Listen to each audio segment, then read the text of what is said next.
Global পয়েন্টের সঙ্গে আপনাদের সবাইকে স্বাগত জানাচ্ছি। মিনেসোটার মিনিয়াপোলিসে সম্প্রতি ঘটে যাওয়া ঘটনা দেশব্যাপী মনোযোগ কেড়েছে। যুক্তরাষ্ট্রের অভিবাসন নীতি এবং স্থানীয় আইন প্রয়োগ সংক্রান্ত পদক্ষেপের প্রেক্ষিতে বিক্ষোভ দেখা দিয়েছে। ঘটনার সূত্রপাত হয়েছে 2023 সালের 7 জানুয়ারি।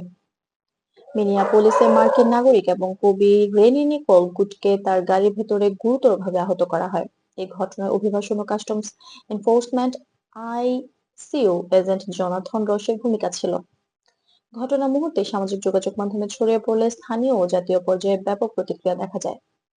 সামাজিক ও রাজনৈতিক বিশ্লেষকরা মনে করছেন, এই ঘটনা সরাসরি কোনো বৃহৎ সংঘাতের সূচনা নয়, বরং যুক্তরাষ্ট্রের অভিবাসন নীতি এবং আইন প্রয়োগের প্রভাবকে তুলে ধরে। বিক্ষোভগুলো মূলত নাগরিক অধিকার, আইন শৃঙ্খলা এবং স্থানীয় প্রশাসনের নীতির প্রতি প্রতিক্রিয়া হিসেবে দেখা হয়েছে। মিনেসোটার স্থানীয় প্রশাসন এবং আইন শৃঙ্খলা রক্ষাকারী সংস্থা পরিস্থিতি ঘনিষ্ঠভাবে পর্যবেক্ষণ করছে। তারা জানিয়েছে, তারা শান্তিপূর্ণ প্রতিবেদনকারীর কোনো সমস্যা করবে না, তবে অরাজকতা এড়াতে সীমিত নিরাপত্তা ব্যবস্থা বজায় রাখা হবে।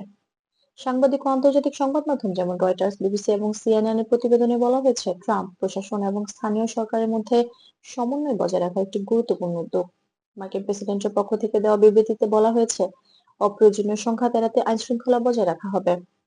বিশ্লেষকরা মনে করছেন, এই ধরনের পরিস্থিতি নির্বাচন এবং রাজনৈতিক প্রভাবের সঙ্গে যুক্ত। মার্কিন নাগরিকদের এবং স্থানীয় প্রশাসনের মধ্যে সমন্বয় বজায় রাখা আন্তর্জাতিক ও স্থানীয় স্তরে স্থিতিশীলতার জন্য গুরুত্বপূর্ণ। সব মিলিয়ে বলা যায়, মিনেসোটার ঘটনা যুক্তরাষ্ট্রের অভিবাসন নীতি, স্থানীয় প্রশাসন এবং নাগরিক প্রতিক্রিয়ার সংমিশ্রণকে প্রতিফলন করছে।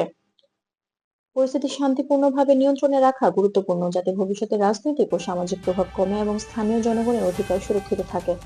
গ্লোবাল পয়েন্টের সঙ্গে থাকার জন্য আপনাদের সবাইকে ধন্যবাদ। এই ধরনের আন্তর্জাতিক খবর ও বিশ্লেষণ পেতে আমাদের চ্যানেলটি সাবস্ক্রাইব করতে ভুলবেন না।